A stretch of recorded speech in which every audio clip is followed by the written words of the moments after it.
Tell me about yourself. My name is Bruce Boyer, and I am currently an undergraduate freshman enrolled in the Fox School of Business at Temple University. I graduated high school with a GPA around 3.6, which placed me in the top quarter of my class. While in high school, I participated in a stock club and the varsity club. I met the requirements of being on the varsity club because I was a member of 4 different athletic teams, and I participated in many community service events with the club. At the Fox School of Business, I am majoring in finance so that I can one day become a financial advisor somewhere in the Philadelphia area. The past spring, I was fortunate enough to be able to internship at DDMP Investments in my hometown of Elizabethtown, Pennsylvania, and I learned a lot there. The advisors at DDMP invest their clients' money to help them prepare for their futures and ultimately to prepare for retirement. This was one of the best learning experiences in my life because one of my goals is to eventually find a group of coworkers that share the same missions, visions, and values as I do, and then to build a team with them to open our own financial advising company, just like DDMP has successfully done. This will be accomplished by completing a few different tasks. First, we need to create a mission statement, and then create 4 to 6 strategies that represent our values on how we can reach our visions. Another way to accomplish this is by reading the money and investing section of the Wall Street Journal on a daily basis. This will help us stay up to date on wealth management, global finance news, national finance news, changes in stock prices, and the latest gossip on Wall Street. Knowing the most current events in the finance world will give us an advantage on other financial advising companies. I will also use my leadership skills to help my coworkers accomplish their goals along the way because I believe we cannot succeed as a team if we fail to influence and inspire each other when needed. Luckily, I already have many of the traits that leaders have from being the captain of my high school soccer team. Tell me a significant accomplishment in your life. A significant accomplishment in my life involves what I have previously mentioned about being the captain of my high school soccer team. Being the captain of the athletic team means that your teammates respect you as one of the main leaders of the team. Leadership is learned, which is one reason as to why it was a huge honor to have my teammates recognize my leadership skills that I have shown through all of my hard work, dedication, and positive motivation throughout the previous 3 seasons. Being a leader was challenging for me at times because as a diehard, I had to help influence isolates and bystanders that the team needed their help to win games. Even though I led my teammates every game in practice, I also made sure that I was a good follower. My team had 3 other players that were captains as well, and I knew that I had to follow them at times to win games.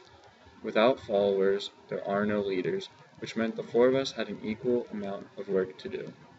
However, I will admit that at times, storming occurred between the 4 of us. But I knew that healthy conflict is good for every team and that storming always leads to norming, and then eventually it leads to performing. As I have previously mentioned, one of my goals in life is to use the leadership skills that I have already acquired at each of my jobs so that we can all be as successful as possible. Being a leader also required me to have strong social and emotional intelligence. These competencies were extremely valuable for being a leader because I often had to understand and manage other players' emotions, as well as my own. This was a huge part to why I was an effective leader. As a result of understanding my peers' emotions, I knew which players could handle criticism and which players were easily offended. This led to the most productive forms of leadership that I could have possibly shown. Tell about something you have learned in class. I have learned a countless amount of information in my leadership and organizational management class, which makes this an easy question for me to answer. For example, I have gained a vast amount of knowledge about culture. Culture is considered to be everything that the people in a society have learned and shared through traditions, pass on to children, and teach new members. A society can be as large as a whole country or as small as a high school soccer team. And it can include religion, beliefs, political ideologies, values, customs, foods, language, gender roles, sexuality, and many other aspects of everyday life. Furthermore, the values of a culture are ideas that a person or a group believes to be right or wrong, good or bad, attractive or undesirable. Values are a lot like norms too. Norms are the internalized standards for behavior that support agreed upon ways of doing things and what people expect of one another within a cultural group. However, norms are often unspoken and include mores. Mores are more like rules in a society than guidelines, though. I also learned that there are many different types of cultures.